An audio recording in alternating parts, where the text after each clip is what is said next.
Martínez, estudiante de Derecho de la Universidad de la Costa, y hoy les vengo a hablar un poco sobre el neopositivismo. El neopositivismo, también conocido como positivismo lógico o empirismo racional, es un movimiento que surgió en el siglo XX creado por un grupo de filósofos, científicos, matemáticos, entre otros, y su principal fundador fue el alemán Maurice Esslin en 1921. El neopositivismo sostiene que todo conocimiento científico debe limitarse a lo verificable empíricamente. Esto quiere decir que todo método científico se basa en la experiencia válida.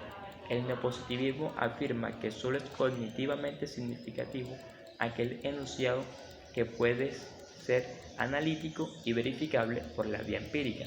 Características del neopositivismo. El neopositivismo tiene múltiples características, por eso le vengo a hablar de 5 características.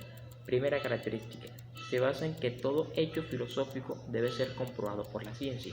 Por eso se dice que el neopositivismo es cientificista. Segunda característica, utiliza el método inductivo. Tercera característica, sostiene que la filosofía debe tener el mismo rigor como conocimiento que la ciencia. Cuarta característica, su objetivo es la descripción de las prácticas contables. Y por último, la quinta característica, niega la realidad de cualquier ente no experimentable por la vía empírica. Hola, mi nombre es Javier Hernández, soy estudiante de la Universidad de la Costa. A continuación hablaré sobre el positivismo ideológico, basándome en 3 tesis concretas de Norberto Bobbio.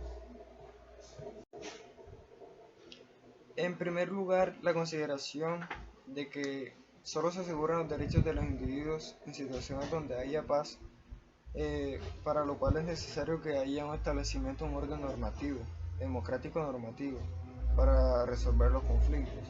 La estrecha vinculación entre el valor de la paz, la democracia y los derechos se manifiesta de la siguiente manera. En situación de guerra no se puede asegurar de ninguna manera el derecho a la vida, además de quedar suspendido otros derechos como el de la libertad, ya que si alguien va a la guerra no se puede asegurar de ninguna manera que venga vivo. Es cuestión de lógica, por decir. Solo ni el de la libertad, porque pues se puede dar un caso donde a la persona la secuestren o al que vaya a la guerra.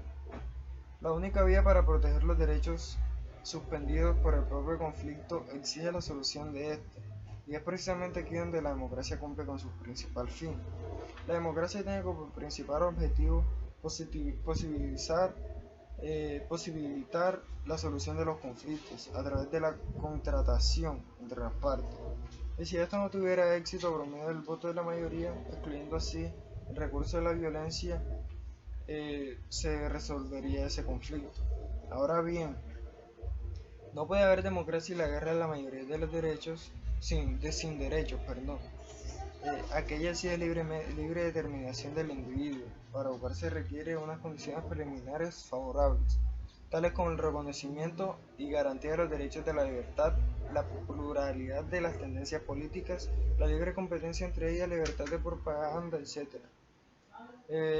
La segunda tesis que plantea es la pretensión de que las normas se impongan en un orden social democrático, tengan formas de leyes, es decir, que posean rasgos de generalidad y de abstracción.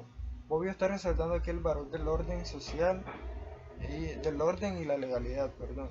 El orden con observancia de que las normas fundamentales comunes a las diferentes clases y estratos sociales. O sea, básicamente lo que nos quiere decir es que el sistema de democracia que plantea, rige un orden para todos. No importa en clases sociales, no importa estratos. Exige el derecho que se haga uso de las leyes generales y abstractas como medio de realizarlo. La misma demanda que exige el imperio de la ley como gobierno. En el sentido de que el poder debe ejercerse a través de la promulgación predominante de las normas generales y abstractas como una función igualadora, de seguridad o certeza y de libertad. En la tercer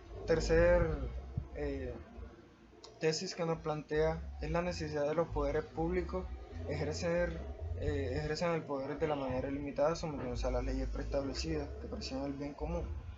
La seguridad para que los individuos ofrece que el gobierno proceda conforme a las leyes preestablecidas, así como la introducción de mecanismos como la separación de poderes o el control de legalidad.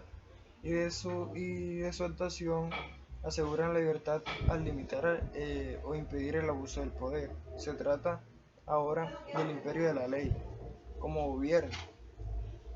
En definitiva, a manera de conclusión, si el ideal clásico del buen gobierno, esto es, el gobierno de las leyes frente a los gobiernos de los hombres, es un gobierno que ejerce el poder sometiéndose y obedeciéndose a las leyes que ya están establecidas, generales y abstractas, que persiguen el bien común.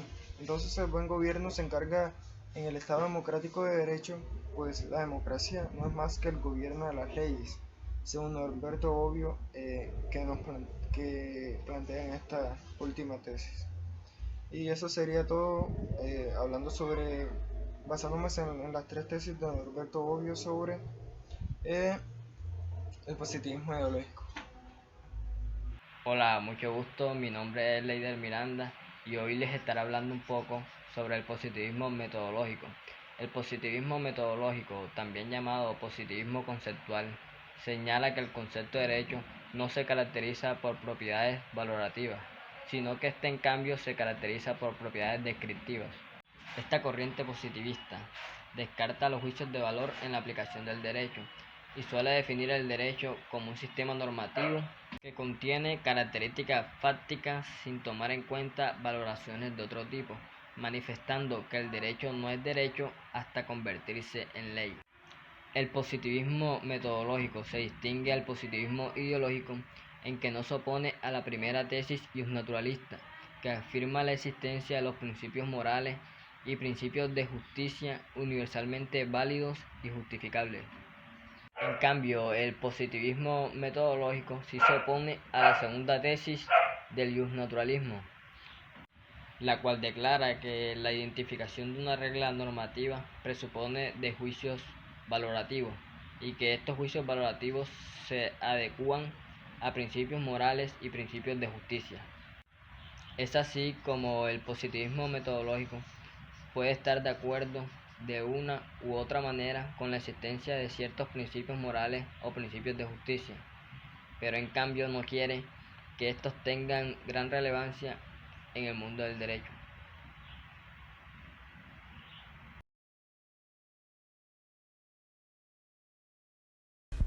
Buenas tardes compañeros, hoy vengo a hablarles sobre Herbert Hart y la teoría del derecho.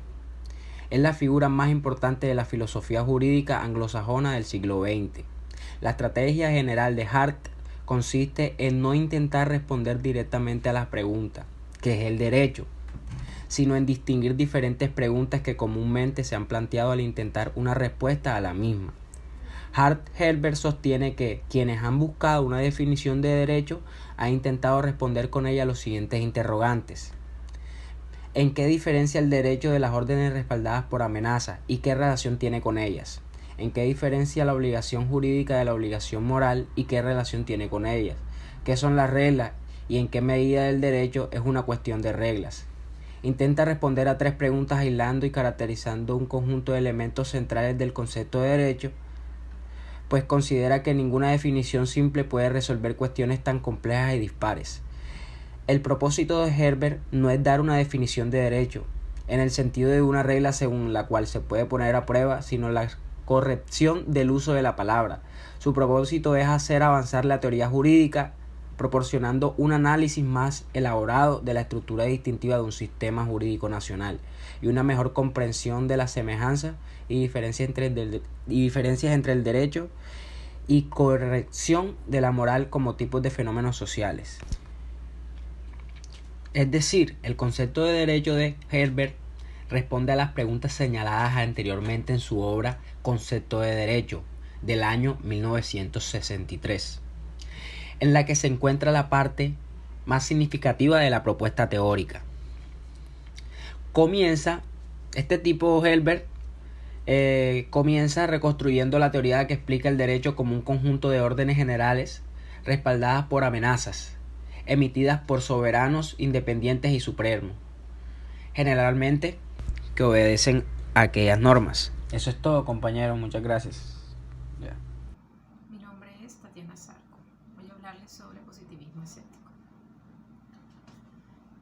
Escepticismo. corriente filosófica del helenismo para la que es imposible alcanzar la verdad.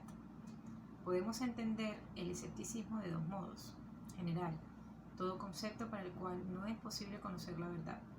Estricto, movimiento influido por los sofistas, incognoscibilidad del mundo sensible que no se puede averiguar ni saber. Positivismo escéptico, el escepticismo clásico, precursor del posmodernismo a causa de su inexorable relativismo y su propensión al oportunismo ideológico y el conservatismo político. Expresa que una norma jurídica es un juicio que debe ser en el que se imputa una sanción jurídica a la descripción de la conducta. Considera que el derecho natural no existe. Temas más importantes criticados por los escépticos. Religión. En el caso de la crítica a la teología estoica, creyeron que las pruebas de la existencia de Dios, la concepción de Dios como ser vivo, virtuoso, providencial y la adivinación carecían de fundamento o eran absurdas o supersticiones. Crítica a la posibilidad del conocimiento. Su negativa a aceptar el conocimiento sensible o perceptual y el racional se basa en la existencia de diferentes experiencias de conocimiento entre los hombres. Las impresiones de los sentidos son distintas en cada hombre. Las opiniones consecuencia del ejercicio de la razón también son distintas y frecuentemente opuestas. Crítica a la ética objetiva. La diversidad y oposición de opiniones de los distintos pueblos respecto a lo correcto e incorrecto, lo justo, lo injusto, del bien y del mal, muestran que no existen en absoluto.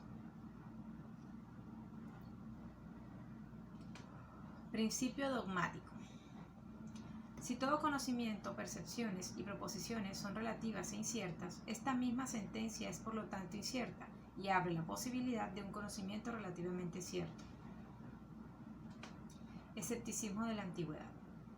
Una de las tres grandes escuelas de la filosofía helenística fue una conjunción de crisis sociopolítica y cultural con un notable ensanchamiento de conocimientos y opiniones de toda índole. Hubo un indudable progreso en la información etnográfica e histórica, las costumbres, religiones y mitos de los pueblos, incorporado por la fuerza al ámbito helenístico, pasaron lentamente a formar parte del patrimonio cultural del mundo griego. Consecuencias. Con respecto a las bases tradicionales del pensamiento filosófico y político del escepticismo, puso en tela de juicio los fundamentos del mismo. Surgió también el concepto de relatividad universal del conocimiento y la doctrina sobre imposibilidad de establecer criterios siempre válidos para diversos tiempos y lugares. Los filósofos escépticos tuvieron que establecer una teoría sistemática sobre la relatividad gnoseológica y sus consecuencias sociopolíticas. Skepsis. Indagación, revisión cuidadosa y dura. Señala una de las características fundamentales de esta escuela: observación probatoria del medio ambiente y la insistencia en examinar, ensayar y dudar. Fundadores del escepticismo clásico: Pirrón de Elis y Timón de Flionte.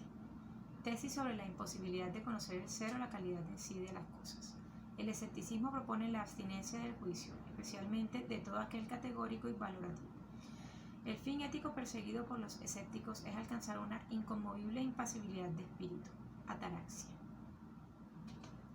Normalidad de las condiciones cognoscitivas. La falta de criterio permanente, absoluto y confiable para establecer la verdad deberá guiarse simplemente por la probabilidad, el buen sentido común y los síntomas exteriores, confiando en advertencias de la inteligencia y en los instintos.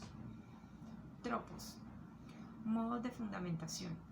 Tiene la función de demostrar la imposibilidad de distinguir lo verdadero y lo ilícito entre opiniones contradictorias. Teorema de Isostenia. Conflicto equivalente como resultado de querer establecer la validez de cualquier enunciado, al cual siempre se le puede oponer una aseveración contrapuesta de igual fuerza y verosimilitud. Consecuencia práctica del escepticismo. Se manifiesta en una conducta libre de dogmatismo, acondicionada por la apariencia de los fenómenos cuya verdadera naturaleza no se puede llegar a penetrar. La abstinencia del juicio valorativo y el distanciamiento de toda disputa conducen al objetivo anhelado por el escepticismo, que es la impasibilidad de espíritu y la satisfacción derivada de la carencia de conflictos en la conciencia. Consecuencias generales. En el ámbito del conocimiento, puesto que nada se puede conocer y todo es incierto, la posición más coherente es la suspensión de todo discurso y no afirmar de una cosa una determinada tesis ni su contraria, renunciar a toda opinión. En la esfera práctica, el sabio es el hombre sereno, dueño de sus propias pasiones y deseos, a los que consigue reducir y ajeno al habitual perjuicio que tiene en los otros seres humanos las circunstancias exteriores o adversas.